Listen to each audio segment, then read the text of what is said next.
उद्यमेन सिद्ध्यन्ति कारणेन मनोरथे नहि सुप्त्यस्य शिवस्य प्रविशन्ति मुखे मृगा. With this quote, let me invite you all for the new episode of Viksit Bharat, from startup to a thriving business. Today with me, I have four amazing startup founders coming from the academic setting. To my extreme right is Vipulji, to my right is Tanvi, to my left is Adikji, and to my extreme left is Satvik. All these young startup founders are coming from the academic setting, and today they will be sharing some good insights about how their journey has shaped up, what are the challenges they have faced through, and what are the opportunities which they are betting on. So let us start with all of them giving a brief introduction about their self and a 30-second elevator pitch. Let's start with Tanvi. Hello all. So I am Tanvi Kurekar, founder of Cosmic Clear Private Limited. We are currently incubated at ICT NICE, and me personally pursuing masters from ICT in pharmaceutical technology. So as a Cosmic Clear, we are a natural and sustainable product company committed to authenticity, affordability, and efficacy.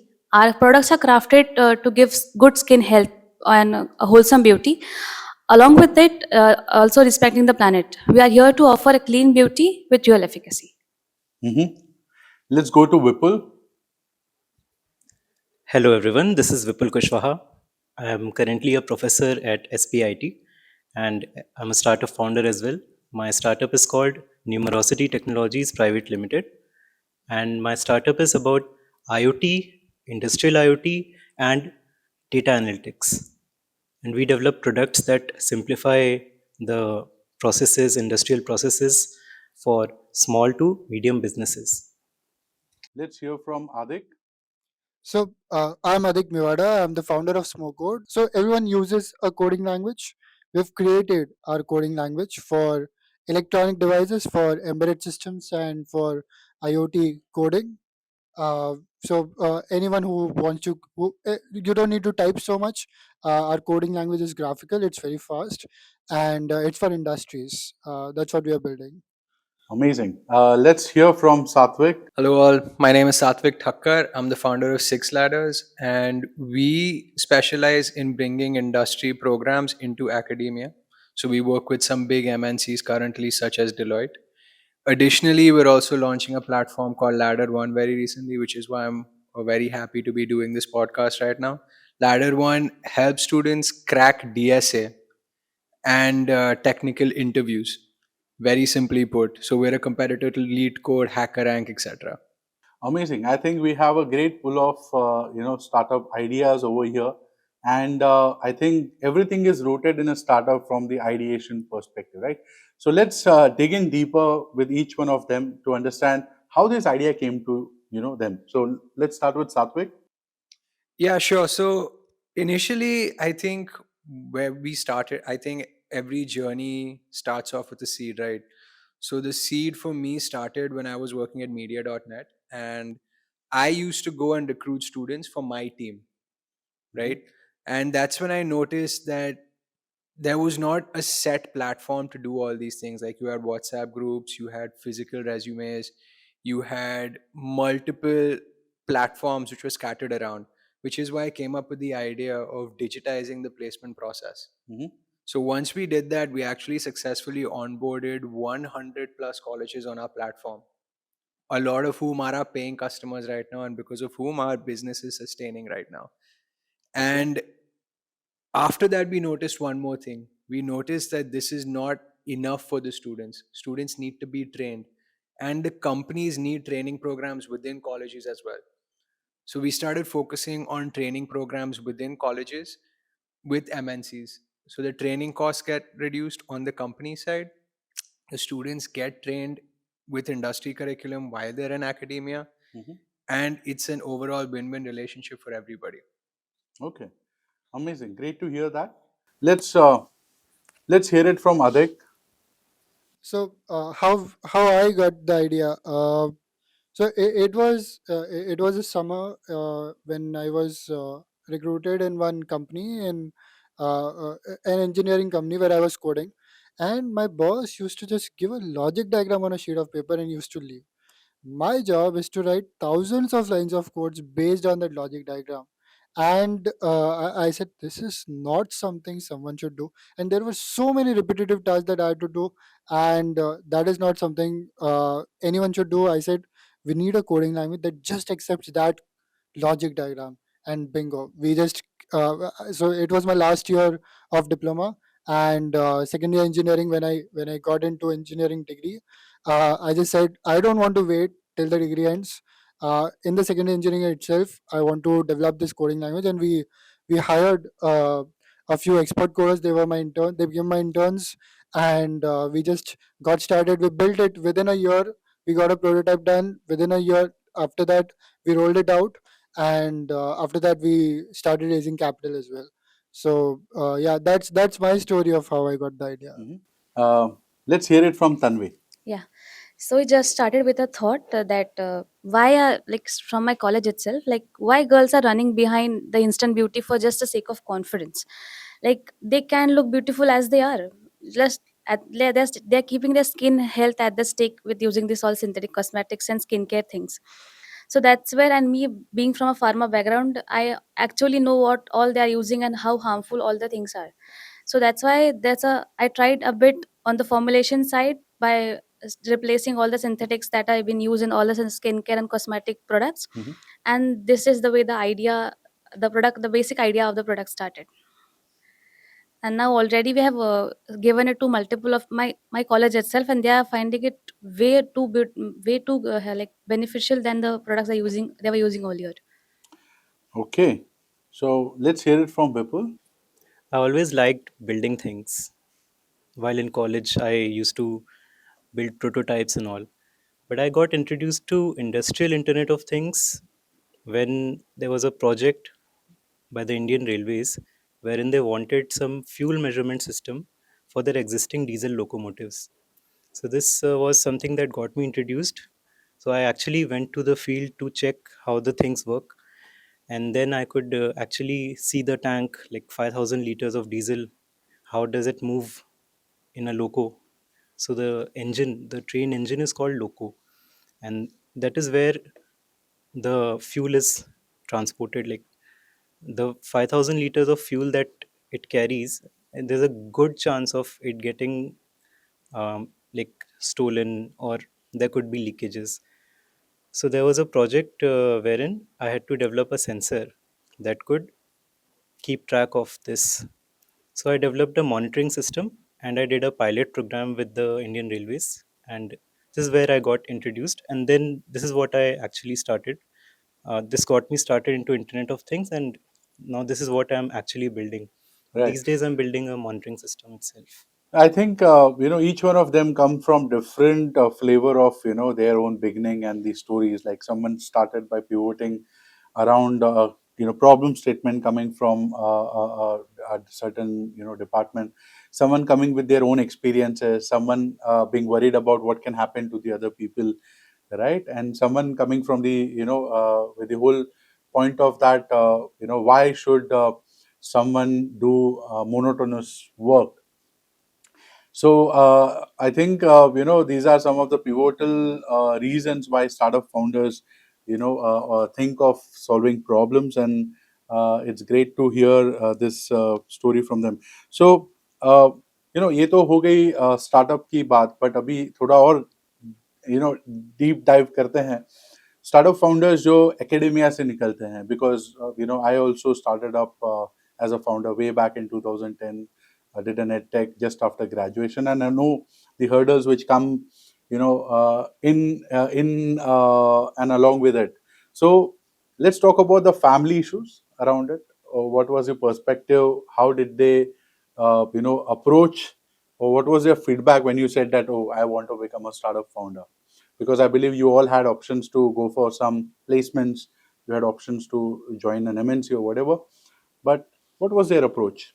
Let's start with you, Vipul. My family has always been supportive. They always liked me building things, as I mentioned, and they left me the choice. And they told me you could either join a job, or like you can sit for placements, or you can go to certain places to get the experience. So that is something that I did. I continued my startup journey along with working various roles. So, as I mentioned, currently I'm a professor at SPIT, and I teach. The subjects that I teach are the subjects that I very much apply on my own startup. For example, distributed computing is a subject that I teach. Right. And distributed computing is something that is very essential for any startup. So, if you are building a tech stack and you want to put that out to public, Mhm. and you want it to be fail safe, it does not crash, it has to be highly reliable, it has to be highly available. So building such platforms along with teaching that in the class and also giving students an experience of how it would be in the wild, so this is something that differentiates the kind of work that I do, Okay. and I love the experience.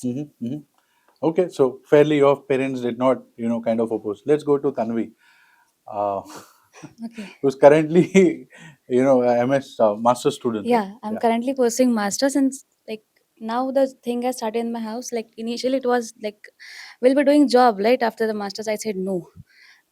Till I had my first patented product ready, they were all a bit like you should do a job, but said no. I want to focus on my own company, Mhm. and now situation is such that they are more excited than me. What's new coming up? Like they are constantly asking like, "What's the new thing you're doing?"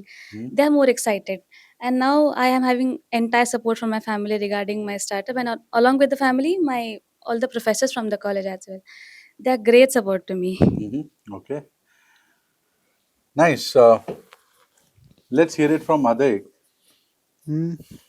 So currently, obviously, after having something uh, achieved, even to the smallest extent, families are supportive, yes, but it's not the case when I was starting up.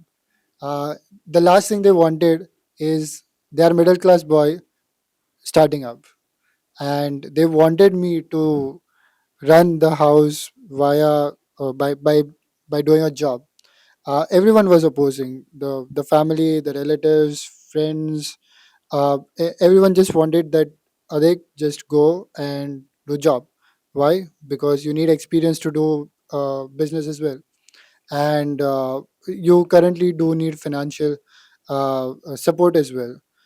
For your family you need to be one, and it was all about me. Just that's why I also started early. So in engineering second year itself I started, so that I have a buffer of 3 years to make money out of this, and have the and continue building this.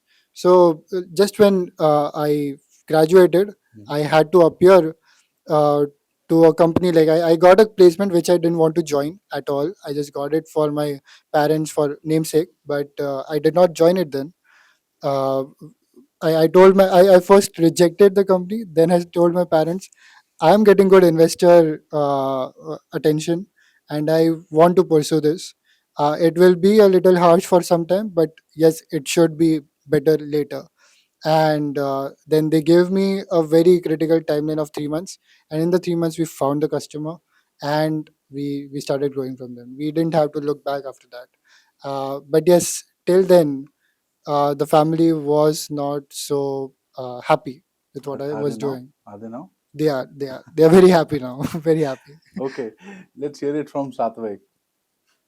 Yeah, so I started out with multiple jobs in MNCs. I used to work at Keller Williams. I used to work at Media.net.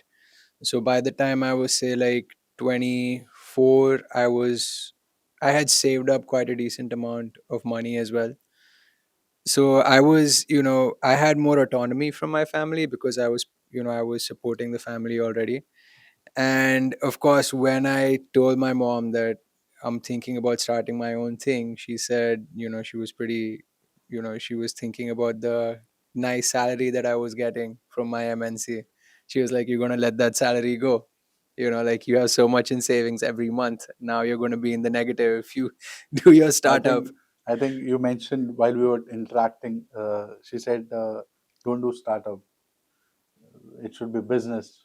Exactly, yeah, Dhando, exactly, right? It's exactly. startup She's suche, like, right? Something. exactly. She's like, of course, I'm from a Gujarati family, so she was like, startup suche dhando karwano. Because the I think the idea of a startup and a business is very different. Whereas in a startup, you have to burn a lot of capital initially. Mhm. With a business, you are profitable from day one, or at least that's the idea. They're very traditional businesses like trade. So if if I were to do something, that's what my mom probably would have preferred, since that's what she's seen her own life, and she comes from a business family as well. Right. But eventually, she supported me, she accepted my decision, and now we're working with some of the biggest MNCs in the world, In the world. obviously the MNCs. So I think uh, she doesn't feel too bad about it now. Right. Right. So, great perspectives, and good to see families and faculties coming together to support, the initiatives which you have taken. I think that's not the same story everywhere. I think so. It's a good lesson to faculties and parents and students who are watching this. Show this video to your parents so they understand how things are shaping up within the ecosystem. Let me ask one common question to all of you. I think Tanvi mentioned it. She's working on a patented technology, right? So, anyone over here apart from Tanvi who has patented something as of now? Not yet. Okay. So, coming to the notion, like 117 plus unicorns we have in the country, out of which only 16 have filed some kind of an IP. So, that's a big question, right? Because at Innovation Center, we are working to support patented inventive ideas. We have scouted some of the ideas through IP and technology transfer workshops over the past several months. So I would like to take a notion from your end.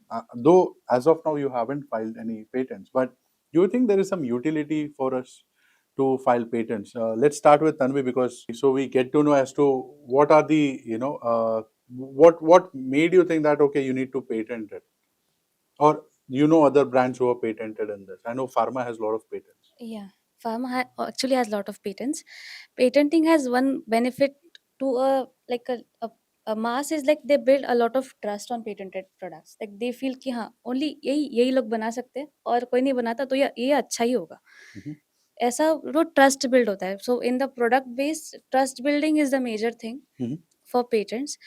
And also, like many of the, like, to think of a financial thing, many grants can be obtained on patents by various of incubation centers and many funding agencies. They prefer patents for grants. So did you get any grant while you were pursuing this?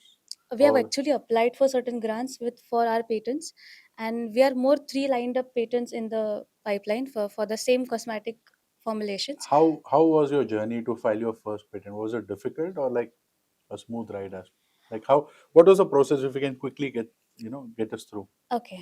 So actually we had first filed a provisional patent, like to just lock up the idea, and then we'll work on the, like we are working on the claims already. But to just lock up the place, so we just filed a provisional patent. That was it's a easy process, not a tedious one. And after that we have done multiple testings of our products. So did you hire an IP attorney or you wrote the patent By own, application? by own. You did it on Yeah, your yeah, own. Oh, by amazing. own. Yeah. Okay. By getting some of the guidance of our professors from our institute, me and my co-founder, we both wrote the patent by ourselves. So it's a quite not much difficult journey, but it's like should be done actually. Okay. Let's hear it from Vipul. So I visited a highly experienced patent lawyer specifically for my sensor because again this had not been done before. Mhm. So this is something that has to be protected. So I'm just sharing a few insights that he shared with me. Okay. So he said that whatever invention you do, getting that patented is not a big thing. But in order to effectively monetize it, you need to build a fence around that patent. Right. And unless and until you are capable of doing that, and yeah, that requires good amount of funding.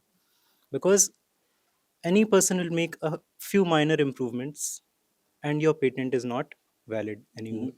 So that's the perspective he gave me. So I asked him like, I am at a very beginning stage. I have something that actually solves a problem. How do I proceed? So he said, you keep on researching and keep on working and improving your product, and we'll do the job of finding what necessary stuff needs to be done around it. Mhm. So I'm currently in the process of patenting my equipment that I've built. Basically, it's a sensor and microcontroller combination. Mhm. But this was something that actually changed a lot uh, because I did not have this like perspective. Right. So only after, like, and then he has been in this industry for 25-30 years, so he knows ins and outs. Okay. And he also knows any forms of violations or any forms of Got it. other practices. Right. So that is what I learned, and that I thought I should share. Okay. Let's hear it from Adik. My question to you, because you come from the coding and that space. So, in AI, right, generative AI, when I saw some of the reports, China is far ahead in filing patents in Gen AI or agentic AI or whatever types of AI. And the top 25 companies, right, globally, China has filed a lot of patents, and these are in thousands. So, how you see it for your startup, and what is your perspective around it? AI has been it has been playing a very critical role in generating demand for our software. So anyone and everyone is just currently talking about AI in coding, or say how to code faster. Is there a tool who can do just more than just give out answers? And now coming to patents for this, uh, there might be so many patents in China. Mhm. In India, I see a few people building AI applications, just purely just focusing on AI applications. We are currently we are a network software to AI, and we have begun integrating AI. We are yet to get to the stage where we have an invention done. So that's where our stage is regarding AI out there and AI for India. I believe the number of people who can work, who have businesses, who have the intelligence in India, Mhm. given that we are a service majority company, country. Uh, I think we have far more expertise that we can train AIs far better, and where we can make far more inventions as well, and that's how we can compete with the number of patents in China as well. Mhm. And given the the the nascent stage of AI right now, there are numerous opportunities and a very long path ahead, that where we can take these opportunities and Mhm. make those patents for AI. Thank you, Adik. Let's hear it from Satvik. What has been your notion around this? Right. So similar to Adik, we haven't invented something that can be patent worthy as of now. We mainly focus on generative AI software. In fact, our entire software is a generative AI software. Even our DSA platform, the DSA platform that we've created, the data structure and algorithm platform, they test for logical errors. It tests for logical errors. It tests for time complexity. It tests for edge cases, and all this is done through AI. Okay. So we are using AI more as a tool Mhm. rather than something that we are actively working on, sort of building upon and patenting. But I think in terms of the world stage, it's I think a few of us touched on it before. Patents really help in getting the funding, Right. but in terms of the patent itself, like you mentioned, China, they're the guys who violate the most patents worldwide, right? Yeah. So it becomes more of something that makes your firm or your startup more marketable, Absolutely. and someone who is perceived as the forefront of invention, rather than actually, very few people are able to build a fence around that patent. Correct. Right. Thank you for sharing that. In fact, in India, most of the patents are done around clothing accessories, pharma, and agriculture. That's the report from WIPO. And what you said about China is right, because they are the ones who will definitely do that. The reason being, they are the manufacturing hub of the world. So, the world manufactures in China. So when they manufacture it, a lot of inventions happen.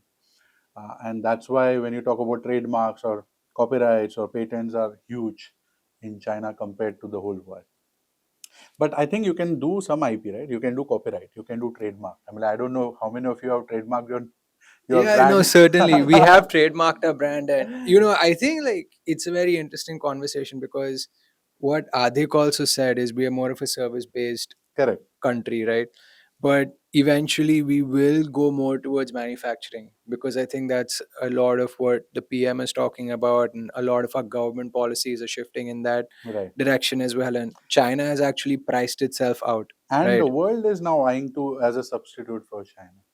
Exactly, exactly. So I think the model that the West had so far was China acts as a manufacturing hub, whereas they act as the designing hub, right? So, for Correct. example, if you buy your AirPods or your iPhone, it's going to say designed in Cupertino, California, Right. right? But assembled in China. Hmm. So, a lot of that is shifting, because what happens is, like, now that China is aware of these designs, because obviously they have to manufacture everything, they get Right. the expertise and their workforce gets upskilled. And I believe eventually that will start happening with the world as well, Hmm. including India. Okay. Let's go to the next part of the discussion. We always say there's a campus and the ecosystem. Now, slowly the ecosystem is entering the campus. Like investors are coming to the e-summits, and a lot of things are happening. Government grants, incubation centers are getting set up. As we see, I think on Startup India, 1,270 incubators are there. So I've always seen that lot of institutions don't welcome the ecosystem. So, how has been your support mechanism in that sense for your startup? You already highlighted some part of it, but now I want you guys to delve deeper into it, like incubation support, hand holding from government initiatives. Did you participate in some hackathons or something like that? So, how this problem solving skill got evolved? Also, at your stage, at your startup, where are you incubated and what kind of schemes you are being benefited from?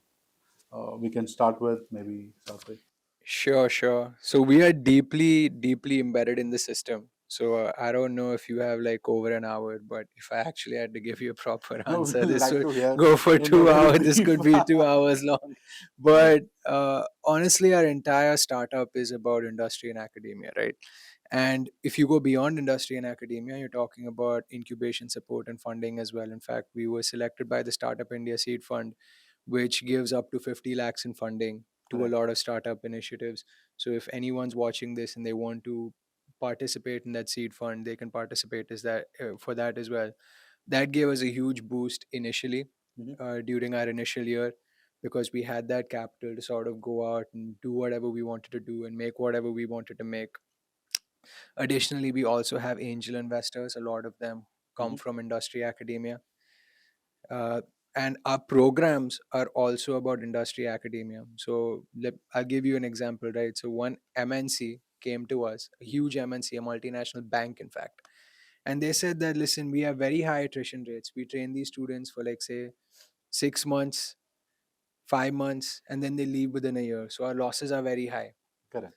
So we actually created a training program for this MNC, and we embedded it within a college.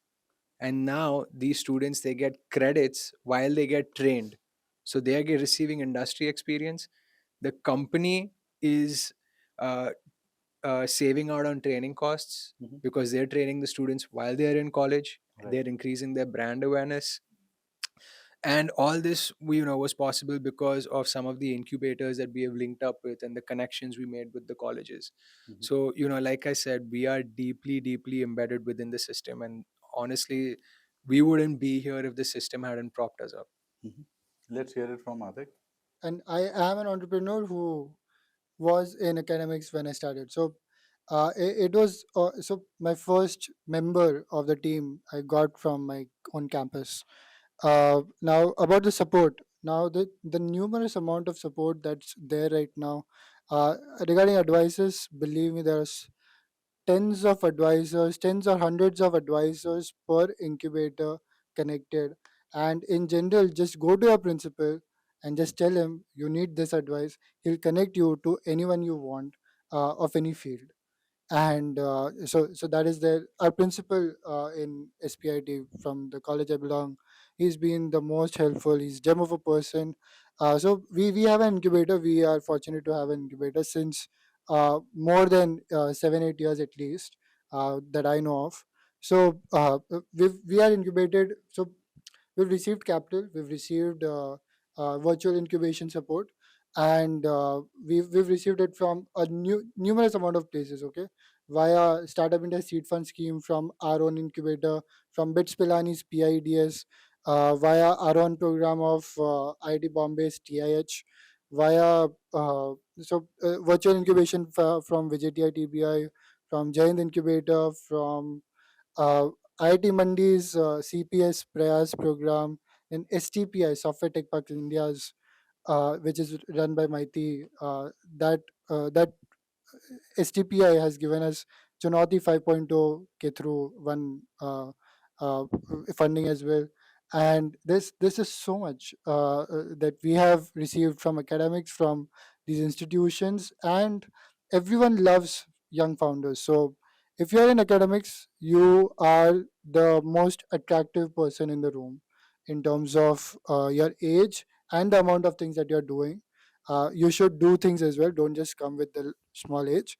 And yeah, anyone wants to support. Plus, one big factor, Bits Pilani. Even I am not from Bits Pilani. They funded us. Even IIT Bombay's TIH funded us. Why? Because even in their own colleges, there are not so many students who could take funding from them. That so much funding is left in theirs that we could take from other colleges as well. Obviously, they would support their founders first. Okay, they've built it for that, but there's not so many founders, or maybe there are founders but they don't need such support. So you have a lot of opportunity even from any college.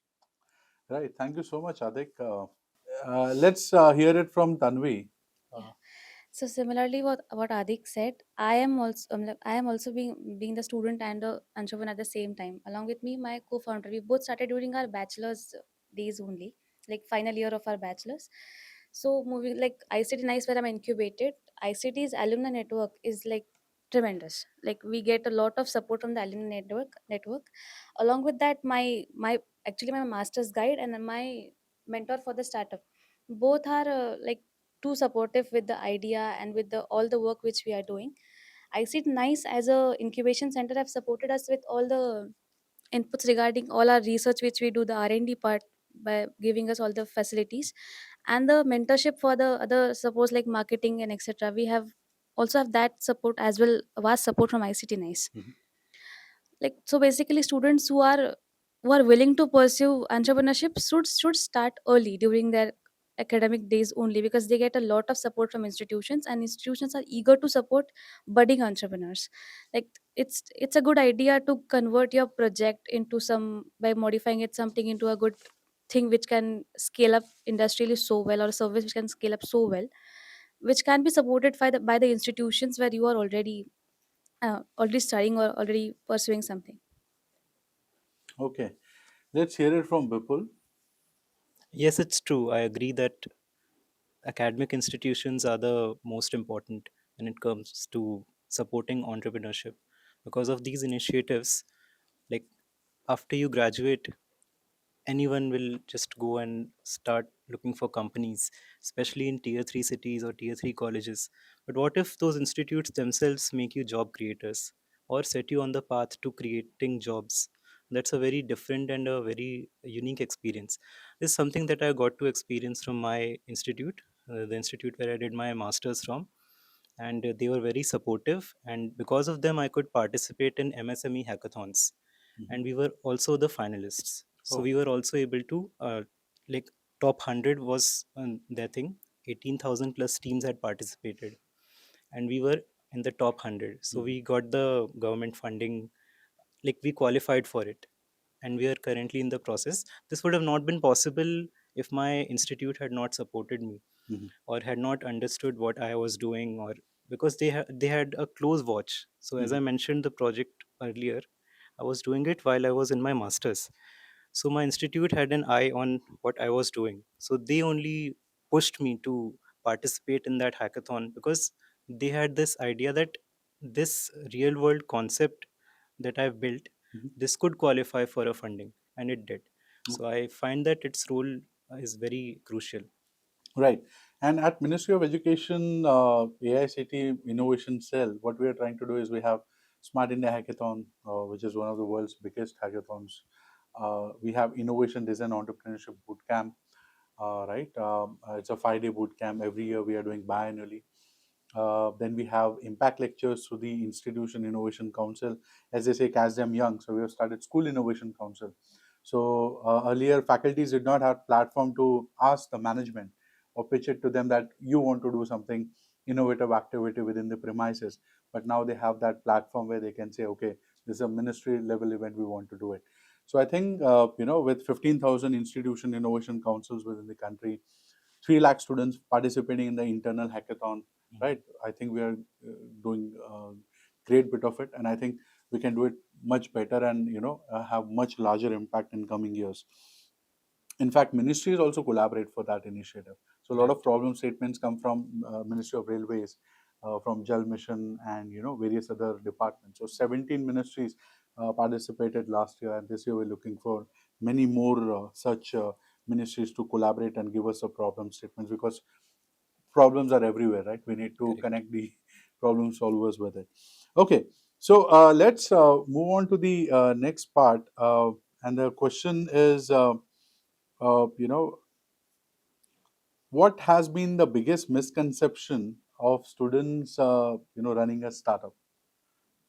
Like, if you have to say it to your peers, I believe a lot of students from your batch did a startup, or had that conviction. What message you would like to give? What are the misconceptions which they have, if in one line you would like to address? One of the misconceptions is that they should first complete their studies.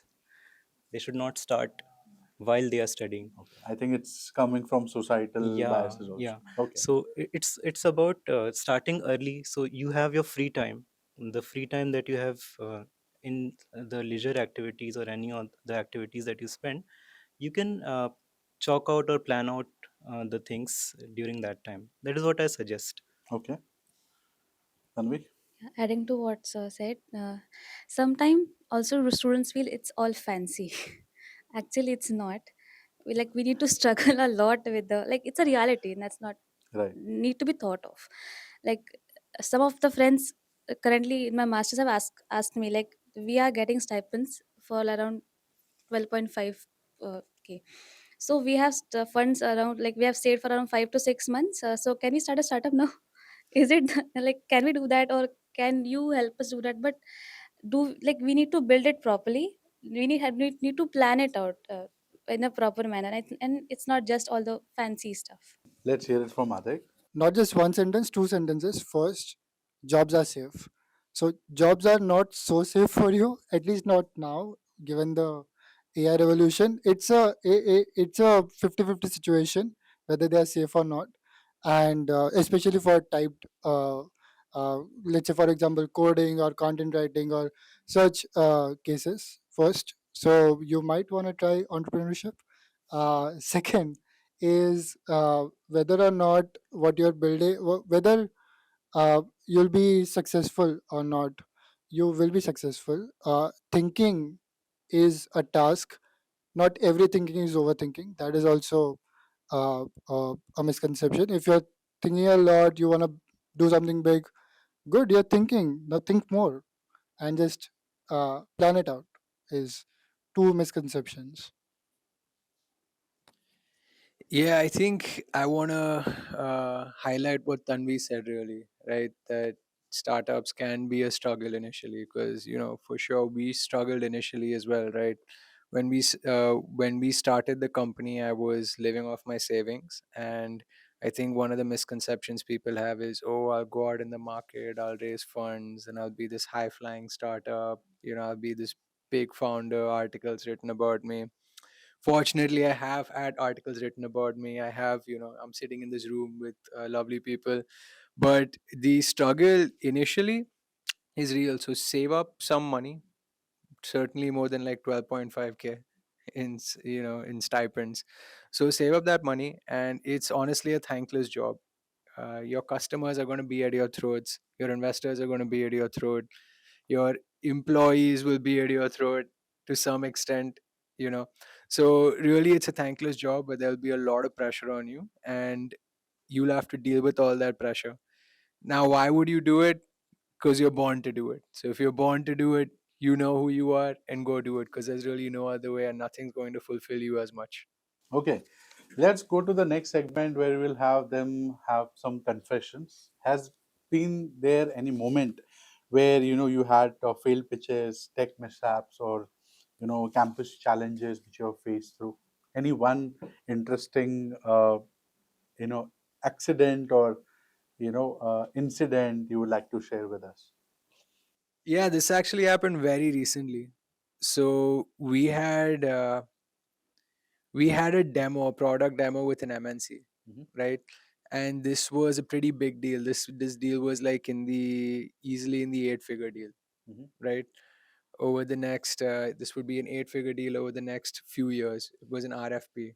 Mhm. Uh, uh, so essentially, this MNC was asking for proposals. We got selected in the final round, and we were building this product for at least 6 months.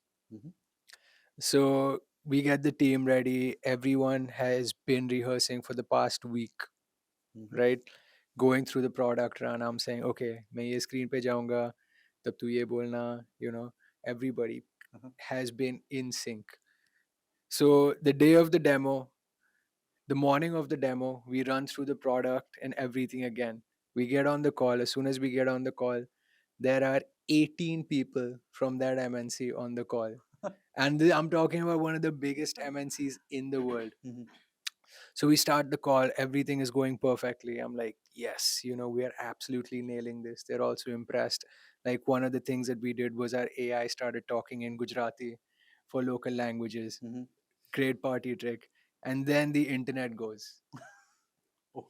in the middle of the call. Mhm. We call our incubation manager, we're calling him, we're telling him, listen, like, I'm not going to pay you rent for the next 10 months if this internet doesn't come on right now. Right.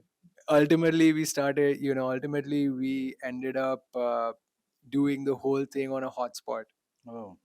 And it was very tough because the database doesn't connect to the hotspot. Absolutely. Absolutely. So one person had to go out to a different building, run to a different building, get the Wi-Fi from there because his database would be connected. Right. Uh, and then ultimately we got it done, and Mhm. we also won the RFP.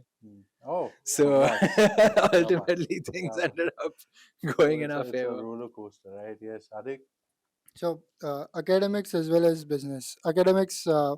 I was caught by a professor while I was working on my startup, and while I was 10 minutes late to his lecture, and that was terrible for me because he was just saying "Adik ko sab aata hai." That's not fair.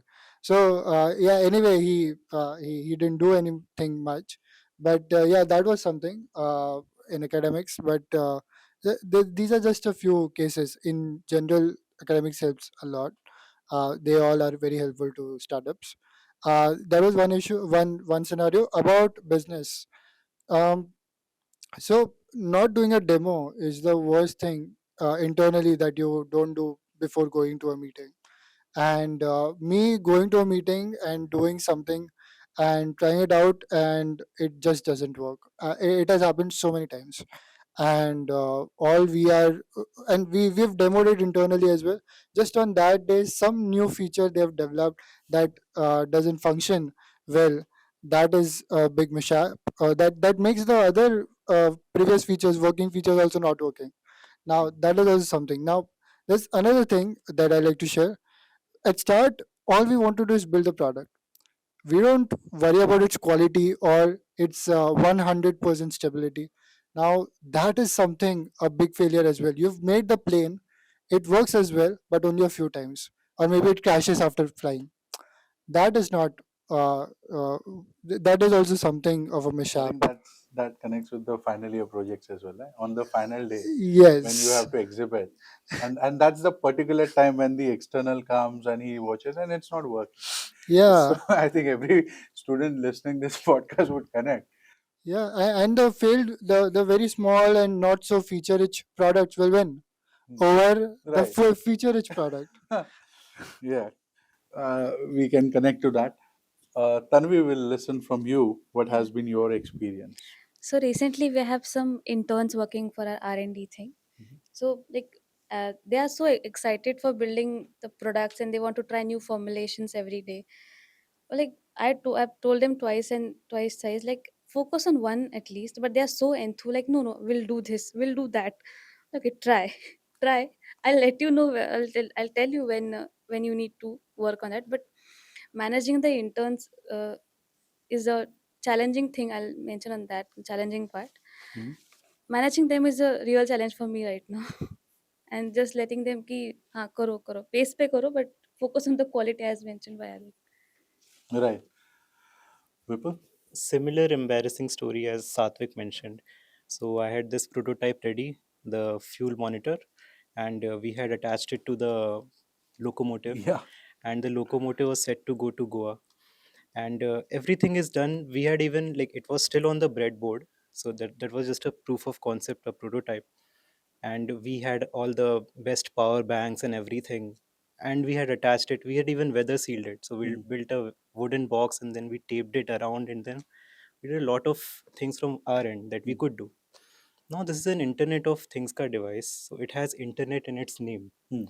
So one person was assigned, because we don't have internet At the at the locomotive. locomotive. Yeah. So he was assigned this task of going till Goa, and he had this his mobile with him. So we used that as a hotspot, and this was our only connectivity. Yeah. So when the locos set out, we saw our dashboards being filled with data and all those things, visualizations, everything. It is coming. It came for like 6 hours. It was then suddenly, abruptly, it stopped. So I was pretty sure that okay, it's not like nothing goes wrong with the microcontroller. I had tested it and everything. The code was fine, everything. I could not but ping it. I could not do anything. I suddenly like asked the DME who was responsible for this project. Yeah. So he contacted and he got to know that he actually had to change the duty. Oh, So he stepped out and then the other person came and this connectivity was lost. So that I was like, okay, things happen. Like this could be something that happens in right. the So I wild. think that's a memorable learning. Yeah. I think these are, I think startups are filled with these exciting stories, roller coasters, where, you are so charged up and, a lot of things happen on the And then go. there are unexpected sudden failures and you don't know exactly what is wrong. You're you're blind for a little while, Right. at least. Right. Okay. Let's move on to the next part and, try to understand if you had to pitch your startup, okay, who or which VC firm or an investor you would like to pitch it to and why? Let's hear it from Satvik. So the question is, who would I like to pitch my startup to? Investor, yeah. An investor. And what would be the motivation? Why only that person? Okay. Man, that's a really good question. Uh, I would honestly pitch it to my mom because she'll say yes for anything. No, I'm kidding. I'm kidding. But in real life, I would probably want to pitch it to, let's say,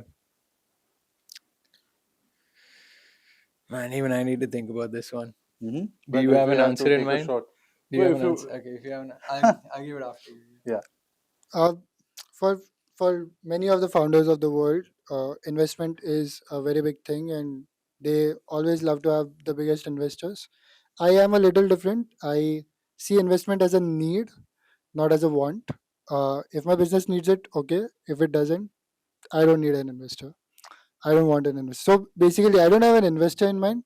If I need an investment, a good investor should qualify, and that's all that I need. I don't have a dream investor. Uh, yes, if very good, the best investors come in, good. If not, we will make the company anyway. I don't think Reliance had the best investors of the world right now, as they are uh, uh, on the cap table. Mhm. So I don't think it's a need, but yeah, why not uh, have the best investors, but not a need for me at least. okay. You like to answer, Tanvi? Yeah, like this is sort of a dream investor I wanted to pitch to, Sir late Ratan Tata. But it was my dream when I started the journey. Like at least once I want to just tell him what I'm doing. Like as the trust factor which I want in my products and people to look at my brand, I get inspiration from him. The trust that he has built in his all the empire, that I am inspired by that. So I wanted to pitch my like startup to him. Amazing. I agree with Tanvi. I think Sir Ratan Tata would have been the best. And I think his legacy lives on. So I think the Tata in itself, Tata Group, has a good culture going Right. on. So I think any of the people working under Ratan Tata, whom he trusted, maybe they would be good. Okay. Hopefully, people listening from Tata Group would reach out to you.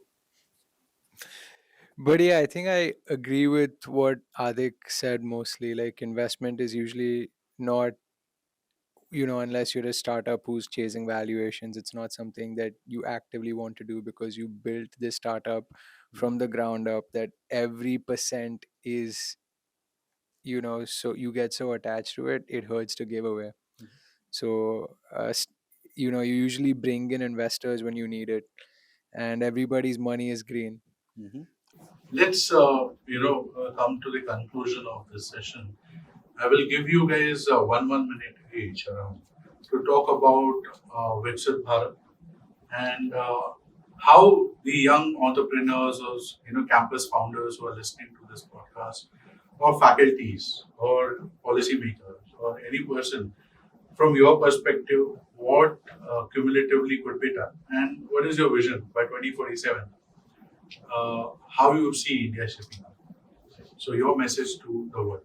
They should be having the right direction. They should be willing to do startup. So whatever I mentioned about how to train them, that is something that can be done first. Once they have come and started doing the startup, now comes the journey. They need to make a product. They need to learn how to hire. They need to learn how to. So there's a lot of skill development required, and many people think they know this. That is not something that you should know. That is not something that you should say.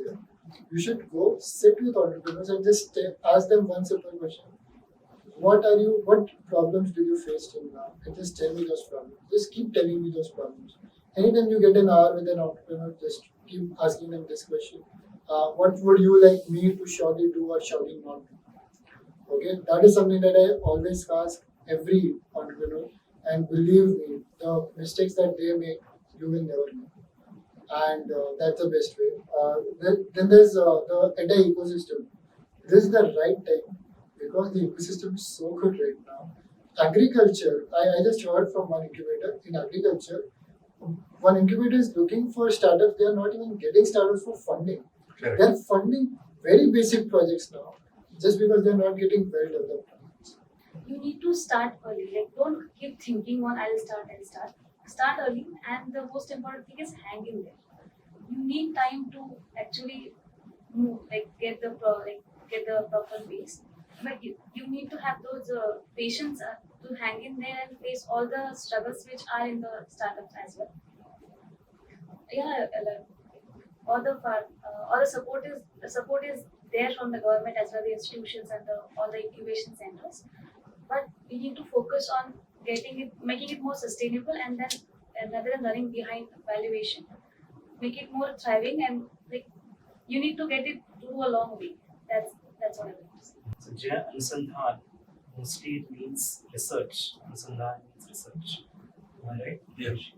So I see that this research is being very much like promoted.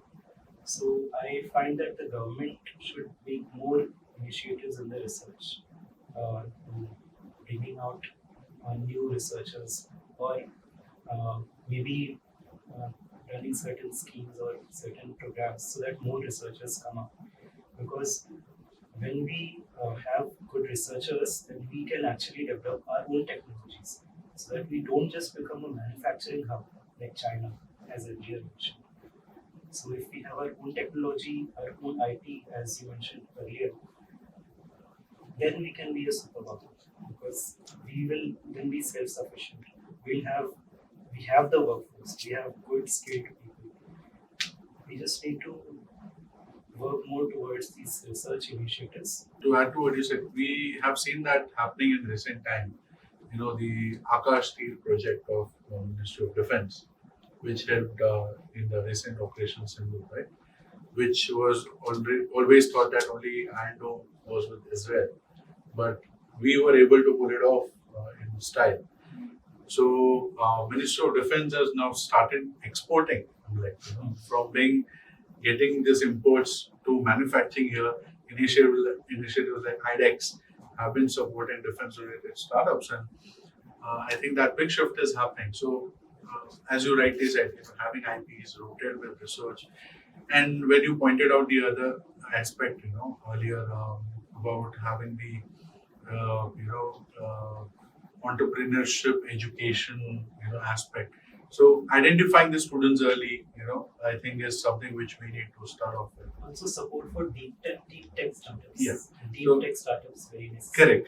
So coming to that notion only, there was a initiative PhD drive started by Professor Ram Gopal Rao. He was then, I think, Dean of IIT Delhi, or now he's a VC at BITS Goa, BITS Milani Goa. And so he started PhD drive, and that was the first initiative where PhDs were asked, you don't only submit thesis, but you create a startup along with it. Because 5 years you work with that problem statement.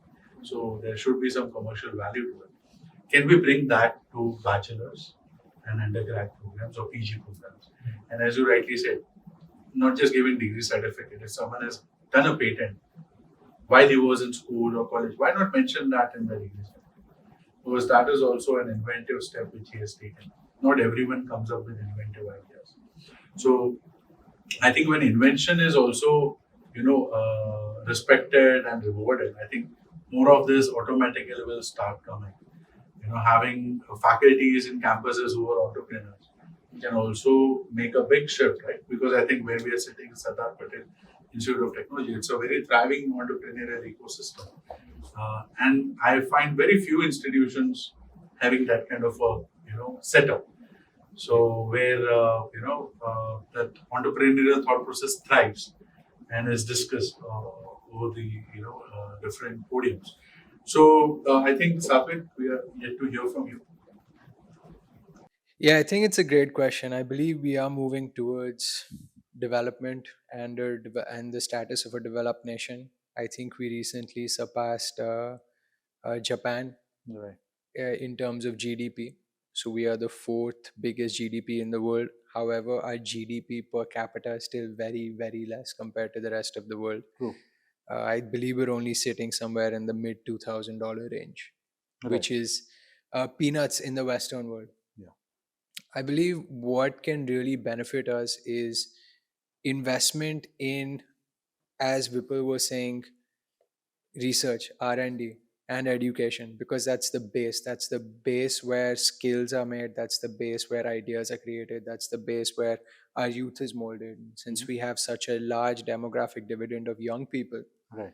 it is really what we should focus on at the moment. Beyond that, I believe an investment in infrastructure would also be very important, because logistically currently tier 2 tier 3 cities may not have as much access, Right. and even if you go deeper than that, tier 4 cities may not have access at all. So we have a huge logistical error which is currently preventing a lot of foreign companies investing in India and setting up manufacturing hubs in India. Right. So I believe in investment in these two areas would probably benefit us the most as a country. Thank you so much for joining us for this podcast. I would, on behalf of Ministry of Education Innovation Cell, would like to thank Vipul, Tanvi, Adek, and Satvik for their valuable time and sharing these wonderful insights. I mean, like, there are great lessons for policymakers, great lessons for faculties listening to this. Identifying student entrepreneurs, not disturbing them, or supporting them and guiding them, mentoring them what you do at best. Apart from that, for Viksit Bharat, what could be the pivotal shift? And I think to add to what Vipul said was we already have ANRF scheme now. It was earlier NRF, Anusandhan National Research Fund, which is fund of fund, 1 lakh crore rupees, by the Ministry of, DST has created that. So that is going to be utilized, but as Adik also mentioned, that the expected time and the delivery has to be really worked on. So these are good lessons which we are taking with us. Apart from that, we also got to know about the incubation landscape. If you have an idea and you are not able to get any mentor, reach out to the incubation centers nearby. Visit Startup India website. You have all the information over there. In fact, what STPI he mentioned, Sayuj portal has all the mentors, startup founders, investors, and the incubation center information available at the click of your button. So incubation is something, reaching out to incubator, validating your idea is something which you can do over there, getting incubated, getting funds from Startup India Seed Fund to raise your, initial grants. You don't have to only look for the 3Fs, that is friends, family and pools, but move ahead without giving equity at an early stage. You can work with the grants provided by the government and leverage it. I think every sector has some kind of grants available today, and you can get benefit from GEM portal, government e-marketplace, where you can sell your products, your services to the government and other departments. So a lot of things are happening. I think the only gap is getting that information, right? And for that, you need to be vigilant. You need to be aware what kind of initiatives are there and how you can reach out to them at timely level. With that, at the Ministry of Education, Innovation Cell, AICT, I would like to thank all the viewers for their valuable time as well. Jai Hind, Jai Bharat, Jai Maharashtra.